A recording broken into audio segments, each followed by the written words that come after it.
until it rises again on the other side.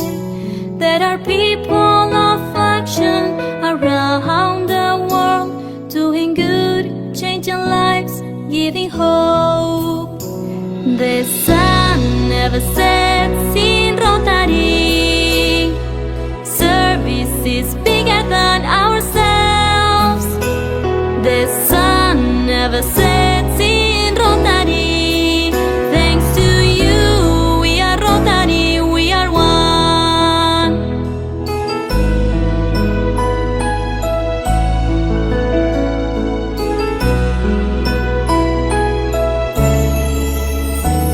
All these people who give a Rotarians, who engage with the youth, work with them.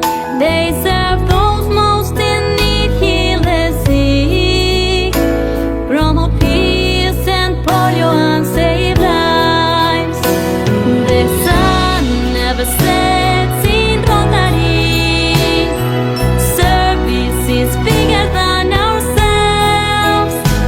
The sun never sets in Rotary. Thanks to you, we are Rotary, we are one. Thanks to you, we are Rotary, we are one.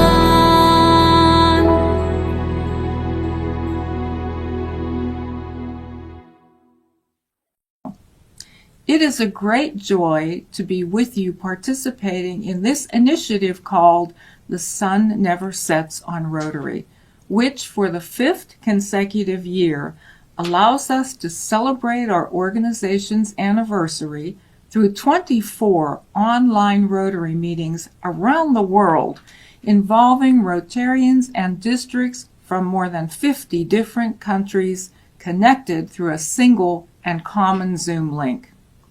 This initiative allows us to emphasize what Rotary International represents for the world: a legacy of service, leadership, collaboration, and innovation. And it's an opportunity to inspire future generations to join the service organization and make a difference in the world. So congratulations, my friends of The Sun Never Sets in Rotary, for this initiative and to organize the 24 online Rotary meetings around the world celebrating the magic of Rotary. 120 years has united us and inspired all of us to serve mankind. Hello, my name is Tim Vile and I'm the Governor of District 1145. I'd like to take a few minutes to explain to you what is Rotary Great Britain and Ireland and where exactly our district is in the United Kingdom, give you a tour around the district and explain how we're meeting the challenges facing us as Rotarians. The Rotary International Association for Great Britain and Ireland was formed in 1922 and is now known as Rotary Great Britain and Ireland. We are 24 districts, and the 24 DGs, district governors, meet monthly, usually over Zoom. We also work together in clusters of neighbouring districts, shown coloured here, to share projects and expertise. We have in the region of 1,500 clubs and 33,000 Rotarians. So this shows us where our district lies within southern England. Let's take a look at the district in a bit more detail.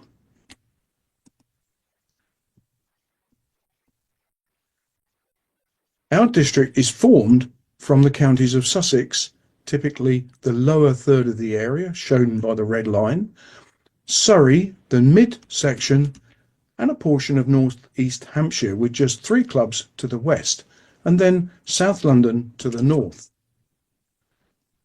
We also have non-physical clubs, as many districts do.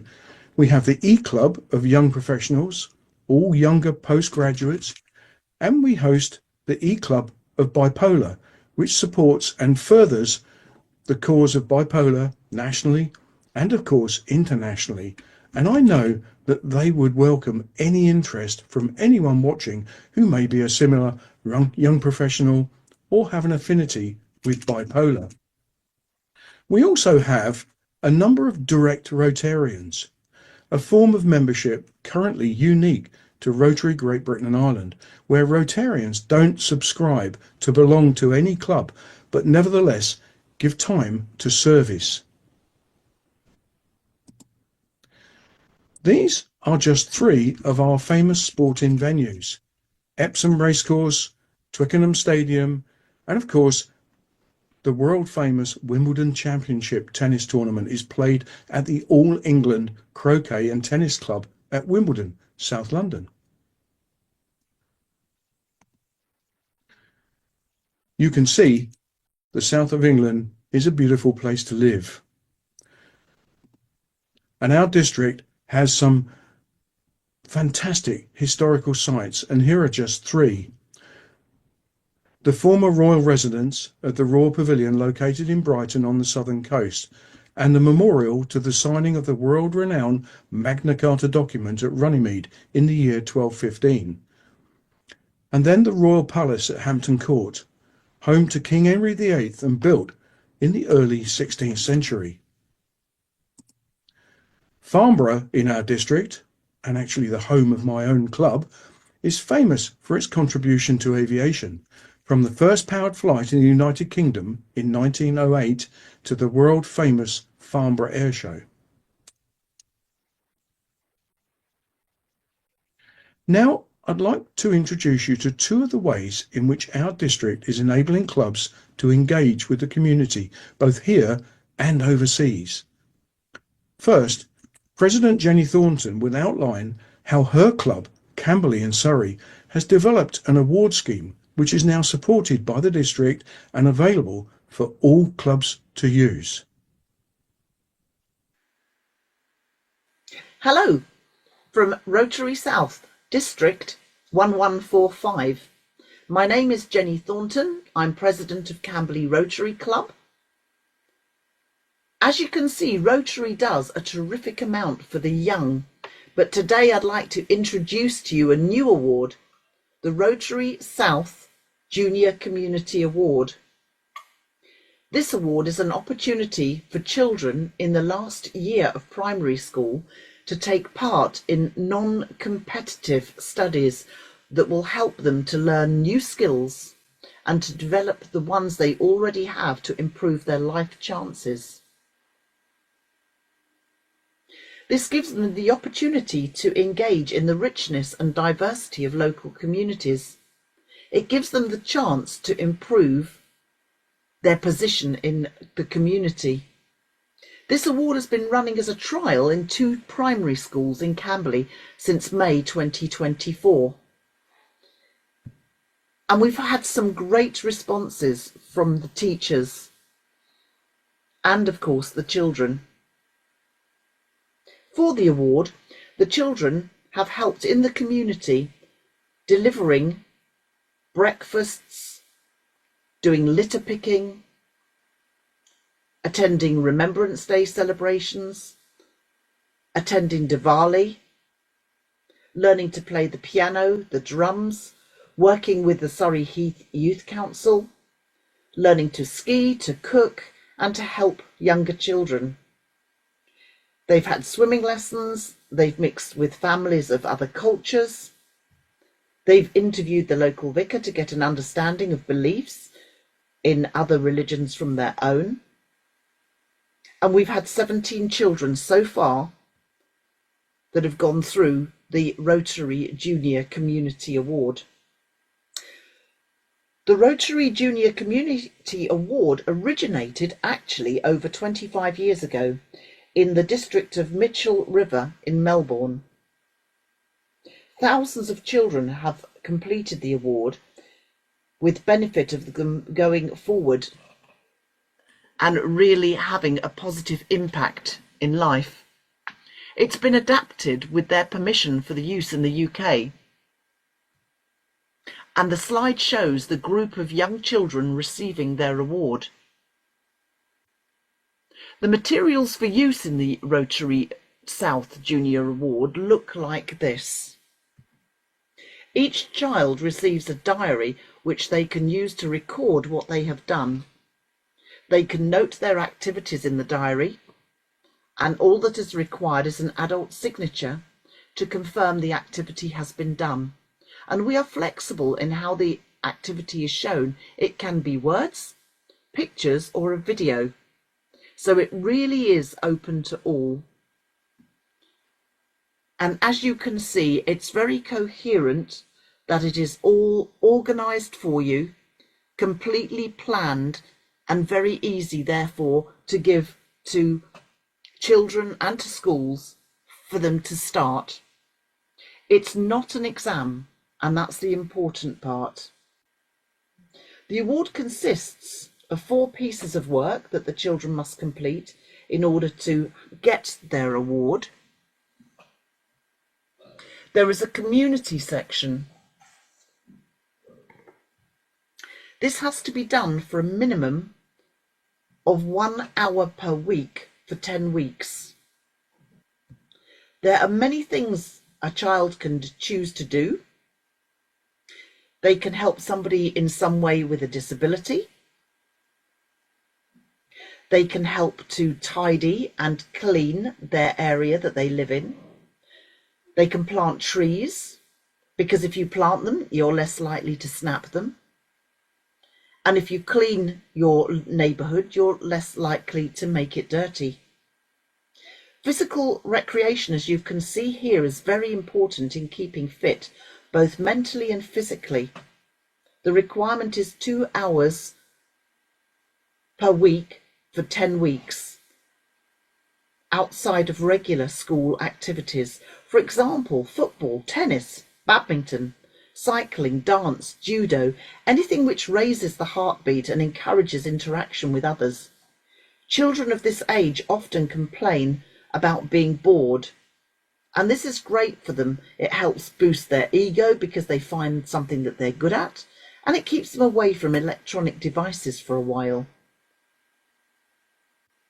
The social experiences are an area in which the child picks a minimum of 3 sections.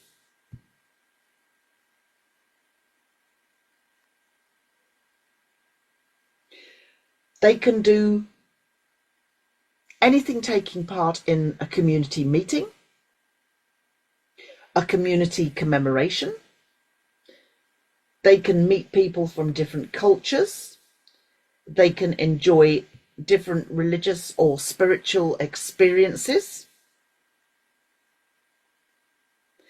or get involved in anything with arts or environment. In other words, they can go to a concert, an art gallery, help with conservation work, go to a religious service which is not their own, mix with children of different cultures, go to a local town centre, to a council meeting, sit on a youth board, a governor's meeting, go to the opening of a public facility. The opportunities are endless. It is important, we feel, to get involved with your local community, because we know that insular communities have problems of isolation, misunderstanding, vandalism, antisocial behaviour, bigotry, even racism. The skills section involves learning a new skill or developing an existing one that they can have as a lifelong joy.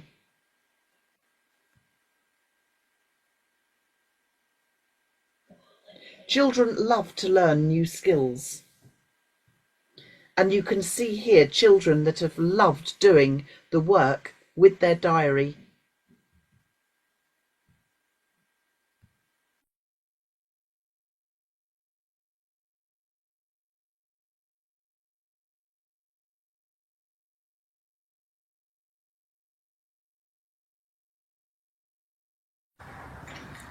I have enjoyed doing litter picking because it helps the environment and I'm doing it with my friends. I enjoy doing piano lessons because I've been doing it for quite a while now and I've really been enjoying it. I enjoyed working with the Surrey Heath Youth Council because it's really fun. I enjoyed learning how to ski because it's a new skill. I enjoyed learning how to cook because it's also a new skill. I enjoyed learning the drums because it was really fun. I enjoyed helping all the little kids with my club artistic swimming. I enjoyed doing the litter picking because it helps the environment. I enjoyed exploring the history of the Stonehenge because it's really interesting. I enjoyed learning how different people celebrate their cultures. Quite clearly, there is an easy section for each of the areas that need to be covered for children to enjoy filling in. At the end of the award in June or July, the sponsoring Rotary Club arranges a short presentation event with a dignitary, maybe, somebody important to the children. In Camberley this summer, we're hoping to hold the event in the council chambers with perhaps an MP, the mayor of the local borough, maybe a royal, and the president of the local Rotary Club doing the presentation of the certificate and the badge. This award is open to all children aged 10 and 11.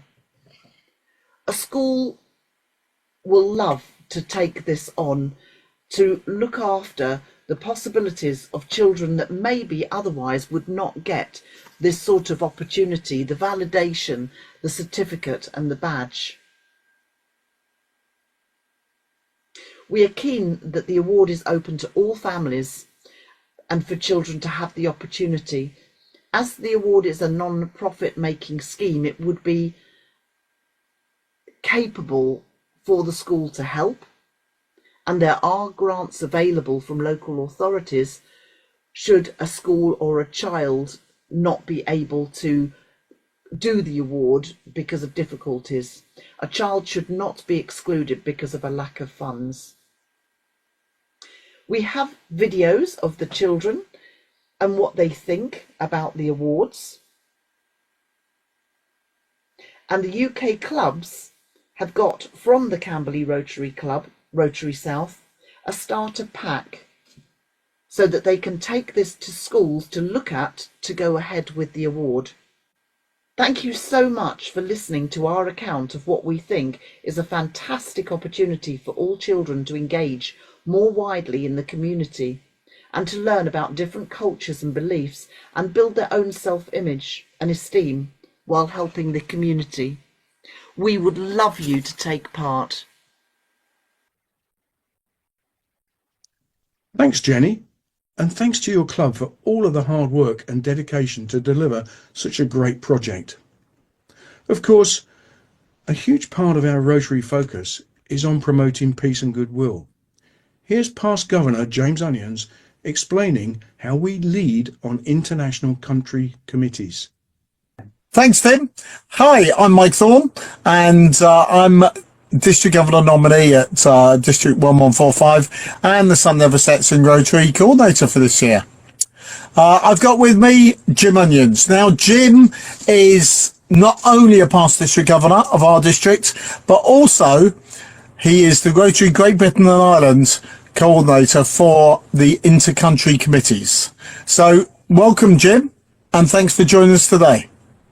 Mike, good to be with you and good to be with everyone else online, many of whom I probably already know over the past few years. Indeed. So we'll just have a little chat around the inter-country committees and connection with the Sun Never Sets in Rotary. So how did you first get involved with the ICCs and the Sun Never Sets in Rotary back in 2021, was it? It was.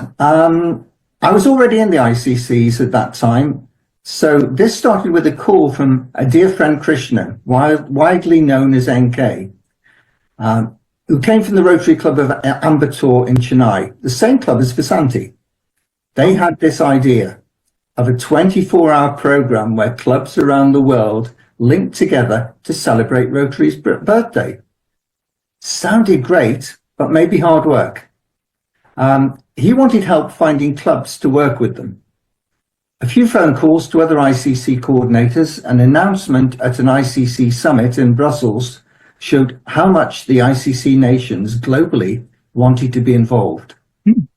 One of those in Brussels was past RI Vice President Celia Guy. This wonderful lady brought in most of the South American countries. She also composed the Sun Never Sets on Rotary song. That first show was challenging for us, but happily you and our dear friend Ron Daniels came to our rescue, and of course Nick. Oh, thank you. Yeah, I remember that now. It's amazing how time flies. But on the ICCs, what would you say were the unique selling points of ICCs compared to our normal Rotary? Okay, the brief is around connecting Rotarians from different countries to promote peace and international understanding across borders. Traditionally, this includes friendship exchanges and club twinning. Two teams of Rotarians in each of the nations work together. They tend to be energetic Rotarians who want to get things done. More recently, particularly as we go global, most of the ICCs focus on international service projects and vocational projects. And this is where the USPs, in my mind, are. The ability to initiate and facilitate projects that are significant nationally. The linking together of districts, because in the main, districts don't talk to each other than the one next door or the others in your country. And the opportunity to be involved in the sort of projects at a very high level that are important internationally, that I think is where the USP is. Examples of that are our work to support Ukraine, which was based on our ICC relationships. I'll say more about that later. Our Nigerian peace efforts. For the first time ever in Rotary, they led to a supervisory role in the nation's elections. We're able to harness resource from the United Nations and the European Union to support the training of around 100 Rotarians. The story is in February's RI magazine.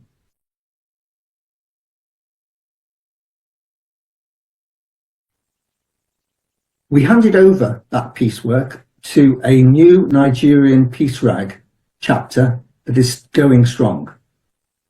In Turkey, following the earthquake, people are living in container and tent cities.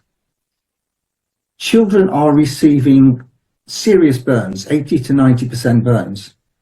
And we've supported a revolutionary treatment to support over 100 children, which our leader, Grace Gibbs, will be going to see in February, late February. We also have a few global projects, things like aquaponics, which could be instrumental in tackling world hunger, end plastic soup, and one that is tackling the abuse of children, My Body is My Body. Oh, Jim, tell me more about that. Okay, we live in a world of 2 billion children. And to me, unbelievably, 1 billion are abused annually. Some of this becomes visible here in the UK and Ireland in our many abuse cases, but that is the tip of an iceberg. This is a program of singing and dance that educates children. We've succeeded in kicking off programs in Romania, Nigeria, and the many nations of the Caribbean. Suzanne Walsh in your own club has translated for Turkey. Why don't we look at a video of children who've been on the courses and just how well they know the words, how well they dance to it, and just children being children. Hello, my name is Sister Afumbam Blanche, a member of the Holy Family Choir of Yaoundé, Cameroon. We are going to sing some songs, have some fun, and learn about how to keep safe. You know, our bodies are very special, that nobody has the right to hurt us, touch our private parts, or do anything that makes us feel uncomfortable, because it's our special body. We are going to start by singing and demonstrating the My Body is My Body. And I want you to sing along with me. It's my body, my body. Nobody has the right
Wow, thanks, Jim. I remember that video, and do you know what? We had Rotary International President-elect Mario singing and dancing to that song back in Newcastle at our Action Summit, only in, I think it was November last year.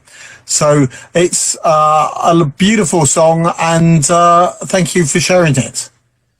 Yeah, I also remember it very well. And I was stood very close to Holger Nack, who was doing exactly the same thing. I think it's worth pointing out in that video, you see many nations of children of many ages, including teenagers. And it's relevant to all of them, but mainly the under 12s. And it really does get them involved and get them responsible. Hey, thanks, Jim. So, how long's our district been involved in the ICCs, and what was our first one? Okay, we actually got involved as a district in the ICCs with India. In fact, with a group based in Chennai, and it started back in 2017. I led it, and Anne-Marie, our immediate past district governor, is an active member. And I took over as national coordinator in 2018. So, how many ICCs do we have now? There's a lot, I'm sure, but give us a clue where they are. Okay, well, actually, it's quite a moving target because we move them between districts. They don't always stay in the same district. Okay, they were in previously. So there are 15 in Great Britain and Ireland with over 40 nations, and there are 8 in District 1145. And they are Romania and Moldova, India, Germany, Turkey, Nigeria, Spain, all the Caribbean nations, with Lithuania coming later in the year. Others in other districts include Italy and Malta and San Marino as one, Portugal, Philippines, Bulgaria, France, and the 7 nations of Southern Africa. So that's our district. Where do ICCs cover in the world? Are there other districts involved, or is that the whole of them? It's a global program, Mike, and we have the opportunity to connect with every country in the world. Historically, it was only in Europe, and now we're changing. We're becoming global. It means that ICC changes with it. You're not going to twin with a club somewhere over the other side of the world and visit them every other year, but you can have Zoom contact. Mm-hmm. You can do those sort of things. In Africa, a year ago, there were 6 relationships between African countries. There are now around 60. Wow. So last year, we signed a relationship with the African countries as a whole. And probably today, North America's got the least coverage. Well, if we're a district and we want to set up a new one, how will we go about it? It's best to start with a team leader. And sometimes that can take a while. A team leader who wants to start a relationship. Usually to nations of 1 or more districts, because that fits the Rotary organizational model. Too often the request comes from outside and we are challenged to find a leader. So we then form a team representing our 4 nations. Usually, okay, it's led by 1 district and probably sticks for a while in 1 nation, but we want to make sure all the nations get involved. And they meet over Zoom to get to know each other. And in parallel, they meet with a similar team from the other nation.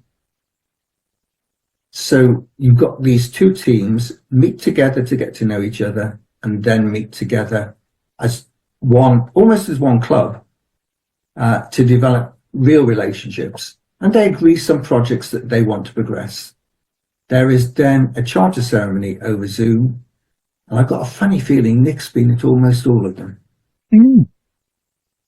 But you say 4 nations. Yeah. Which 4 nations? England, Ireland, Scotland, Wales, and yes, we can count Northern Ireland as a 5th one. Okay. Thank you. So, how much contact do we actually have?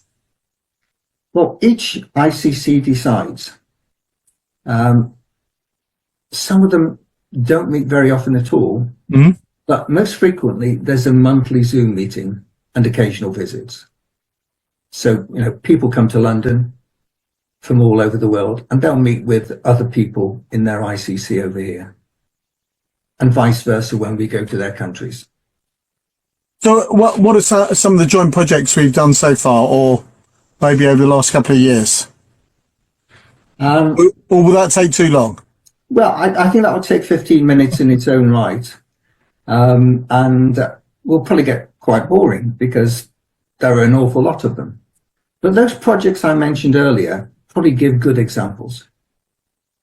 So, but what's an ICC offer that a normal district-to-district contact doesn't? Frankly, today there is rarely district-to-district contact. You've been DG before. How many districts outside the country did you have close contact with? And I suspect the answer is 0. So maybe that's why it works so well, because we do it within the district structure, it fits in and provides that function for the district. And it also creates an ICC with a mission to develop those relationships. And experience says, once cooperating with a team focused on it, much can be achieved. Okay, well, what's happening with our most recent ICC then? Well, that's run by Michael Ramcharan from our end. And the relationship is with 2 of the 3 Caribbean districts, the ones that speak English. Now there is a great place. Now that is a great place to get to know, a great place to visit. They've just launched a My Body is My Body project on some of the islands. We had around 60 Rotarians at the kick-off meeting, and they're getting great support from Chrissy Sykes, Chief Executive of My Body is My Body. And one of the great things is all materials are free, and they're free online for any school or youth organisation to use. Wow, there's so much going on. And with all that, are you looking to set up any more over the next year? Well, I've resisted it for a while. But yes, the most immediate is Lithuania. Oh. It involves Anne-Marie again, and she's probably the person most behind it. And also Odetta from the district hub, because everyone is involved. And child abuse is everywhere. And child safeguarding is high on the list of many nations. And that includes European ones as much as it does anywhere else in the world. And we're also looking at a joint project for children in Ukraine. And I suspect fairly soon, Kenya will follow, and other African countries. And we're also working on Brazil. And it's probably a good year to be working on it because Mario is RI president next year. I was just thinking exactly that. The main thing we need are leaders and members for current and future relationships. That was an advert. Yeah, but you mentioned Ukraine there, and we've been a leading district supporting Ukraine. How has the ICC relationships helped that? Well, everything with Ukraine is relationships, relationships and relationships. And most of all, trust. And that trust is vital. Many of you have seen Sergei Zavansky online. I first met with him a year before the war broke out, giving an IC session over Zoom that he as DG hosted. We were online with many future ICC members as missiles went over that first evening of the war. The initial core team had already created a peace park in Kyiv that continues to be tended daily. The leaders know we're available and we know each other so well and trust each other. Essentially, we work as a club. We currently are international hosts for a global grant delivering safe water to schools, working with Boris Bodnar, who many of you will also know. Most of what we have delivered has been facilitated by the teams around Sergei and Boris. My club, Kew Gardens, gained a new member who wanted to get involved, Robin Jarrett. He has visited Ukraine twice during the war. Sergei organised for him to visit many schools to understand the impact on children. We kicked off some basic support, but also looked to the future. These children are the future of Ukraine, so we started off a STEM project with several schools to train the scientists and engineers of Ukraine's future. We have a global grant in process. By the way, Robin is 86. Wow. Quite a guy, quite a guy. He recently returned from Kharkiv. All is very sad there, but there is still some joy. Those children so badly impacted by war were still able to sing to Robin. This is the song they sang.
Thank you. Can we take a photo? Well, thanks, Jim. That's another video of young people singing away, and good to see the girls leading on this one. Very much so. Overall, Jim, so we've come to the end, and very quickly, how do you think that ICCs can make a difference? Well, I think ICCs have got a great future as we go around the world in connecting districts and nations together. The district-to-district relationship is very much part of Rotary, but frankly, it's very rare that DGs get involved in any other district. So in this situation, DGs and PDGs are getting involved in the projects. And the projects are at national level, as with the ones I talked about earlier.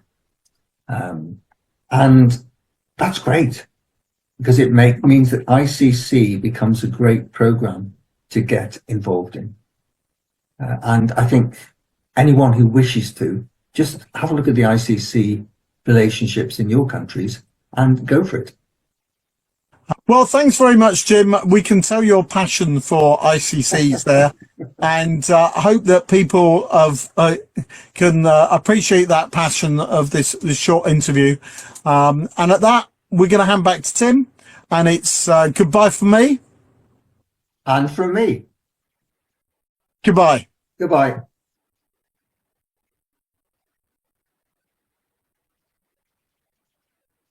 Thanks, James.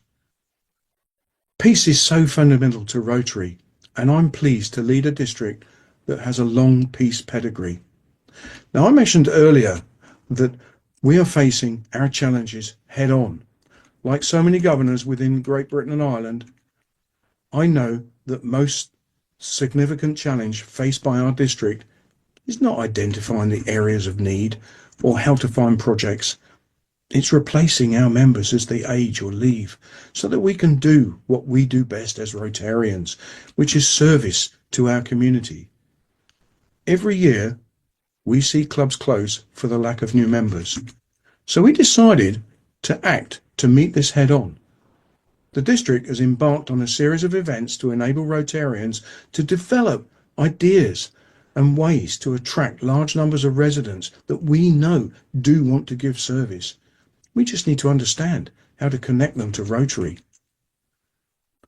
Firstly, this year in January, we held a district membership summit, attended by over 100 Rotarians from 50 clubs, plus visitors from 2 neighbouring districts. The clubs across our district are in very differing and diverse areas, ranging from urban areas around South London to the leafy villages and hamlets of rural Surrey or Sussex. They range from stable communities to those in seaside tourist towns with a transient and seasonal population. No matter where we live in this district, though, we are now a mix of cultures and ethnicities, and that enriches us so much. Each with their needs, as for any other portion of the community, but also with their ideas and enthusiasm to make their locale a better place. Those are the community volunteers of the future, and those are the Rotarians of our future, our Rotary. And that's what the day was all about. How do we identify them and bring them into this movement? We use speakers to stimulate table-led discussions, and over the course of the day, we talked about how we can get the message out, what has worked elsewhere. We shared the ideas. We discussed how we can work to reflect the diverse communities around us, how we can learn to ensure our Rotary meets their needs and expectations.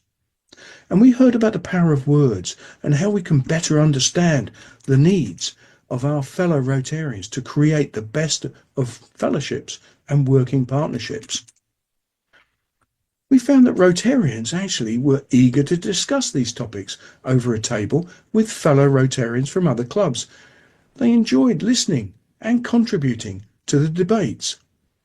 And after lunch, everyone was deliberately sat on a different table to meet new Rotarians with fresh ideas and outlooks. Feedback from the event was that it was a valuable opportunity to look at this challenge with fresh eyes, and we'll definitely use this event model again in future years.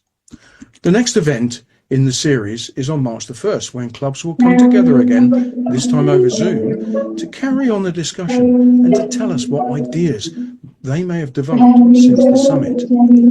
Then we will organise very local and smaller meetings in assistant governor areas where neighbouring clubs can meet and share solutions to their common communities and perhaps sharing resources. But the first lesson for club sharing communities has been they're not in competition. Rotary Great Britain and Ireland is also playing its part, and grassroots Rotarians from this district will soon be invited to participate in focus groups to enable us to understand why members join Rotary, what they like about Rotary, and of course, what they see as ideas for the future. I'm sure the willingness to engage by my fellow Rotarians and the desire to see Rotary continue will drive us forward, and we will concede.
Now, groups to enable us to understand why members join Rotary, what they like about Rotary, and of course, what they see as ideas for the future. We often say there's a need for change, but how many of us want to change how we actually do our Rotary? I've now been joined by past President Philip Rambeck of Guildford Way Rotary Club. The Guildford Way project was the means by which 2 of the 3 clubs in the town of Guildford managed a decline in their combined membership. Hi, Philip. Great to see you. Hi, Tim. So, can you tell us what was the problem that the clubs in Guildford were facing? Well, Tim, we had a situation which I think is very similar to a lot of clubs, certainly in UK, and I believe also Western Europe, is that we had an average age well over 70 years. We had a not quite fully understood situation in the public in general as to what Rotary does. We had a dwindling membership base because people were dying off or they were just not able to contribute anymore. We had very, very huge difficulties on attracting any new members. And it basically boils down to the fact that we were not relevant for people in 2024, 2025, where we are today as such. What also comes into that these 3 clubs had for the last 10 years been looking at potentially trying to do something to merge back again. But we just said that, no, we need to do something more dramatic as such. And what was the solution that you came up with? Well, we took 2 members from each of the 3 clubs, and we started at the point saying that, you know what, people out in the public, they do not really care whether we are this club or that club. We are just seen as Rotary in Guildford. The subset of number of clubs is irrelevant to the general public from where we want to pick our new members as such. So we took 2 members from each of the clubs and we sat down and we had a work group where we then met on a regular basis and said, how can we get this together? And is it a merger? Is it one club absorbing the other? Or is it a totally new approach? So that's I'll tell you a little bit more about that in a little while. Okay. So how many members of the final 2 participating clubs are actually engaged and moved over to your new club? Yeah, well, what we found is that the best way to do this, to make sure that any historic frictions, any historic disagreements between the clubs, they would just put aside. We say, let's start with a blank sheet of paper, and we did so. So we took a new charter and we closed down 2 old clubs. And in that situation, I'm very proud to say that we actually had 16 out of 16 from one club and 18 out of 19 from another club joining the new charter. And in the process, and this is important, in the process, we had 8 new members joining. They had been sort of milling around in the outskirts, but they didn't feel that they belonged to the old set structure, but they were very happy to join the new charter, the new club that we set up, which is then Guildford Way. Yeah. So what was the outcome in terms of members' satisfaction, stroke engagement, and of course, the all-important membership recruitment dividend? Yeah, and the key driver here is that we are people of action.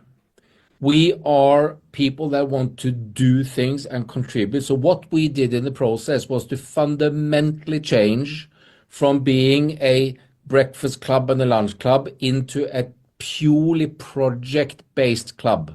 So we now congregate around our projects, and within the project, where people are, of course, very passionate about what they care about, they will find their new camaraderie and new friendships under certain subjects in the projects. So we are now in a much, much better position where we can be attractive to new members coming on board because they are passionate about the project. They're not passionate about yet another meeting over a lunch or a dinner. That's not what they want. They want to give their time into a project they care about. So it's very, very much a project-oriented club. Thank you. What is the club able to do now then that it wasn't previously possible to do? And what's the plan going forward? Yeah, first of all, what we have now is that we have regained what I say critical mass. Previously, as a lot of the other clubs will have, they will have problems finding presidents. They will probably having the secretary, the treasurer, all of those things. We've now regained critical mass, so we've got a bigger pool to choose from. With our projects, we can go to the local community in a much, much more focused and more relevant communication and say, hey, come and join us, not necessarily as a Rotary member, but come and join us in our projects. Then phase 2, we can ask them, oh, by the way, would you like to join as a member? And this is a key point in the overall approach, because ultimately, if you think of it, it's not the membership per se that counts. It is what we can give back to the community, and that is what we do through the projects. Yeah. Now, I suspect I know the answer to this, but would you and your members recommend this to other clubs in similar positions?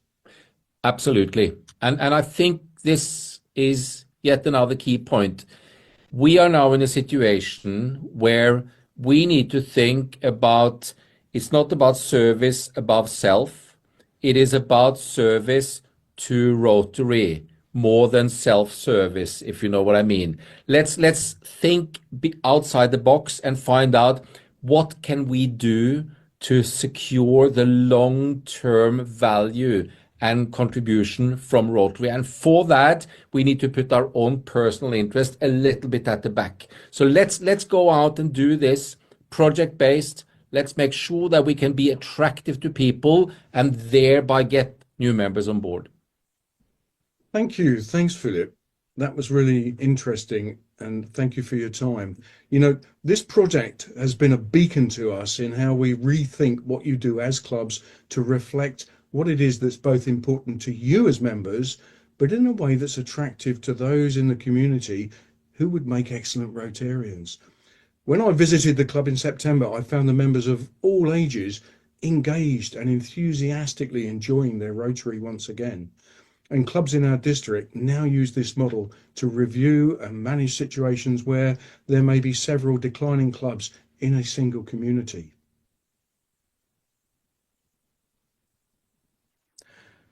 So our time is nearly up.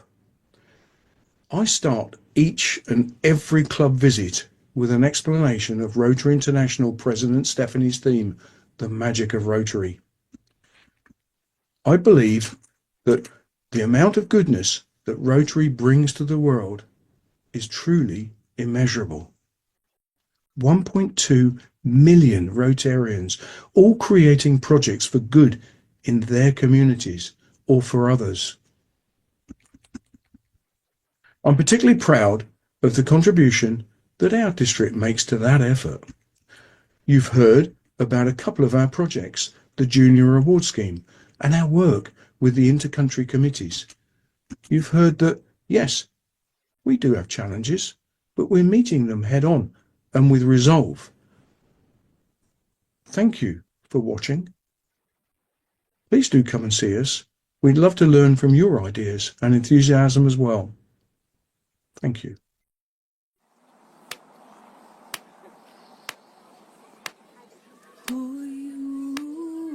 Червона калина похилилася, чогось наша славна Україна зажурилася,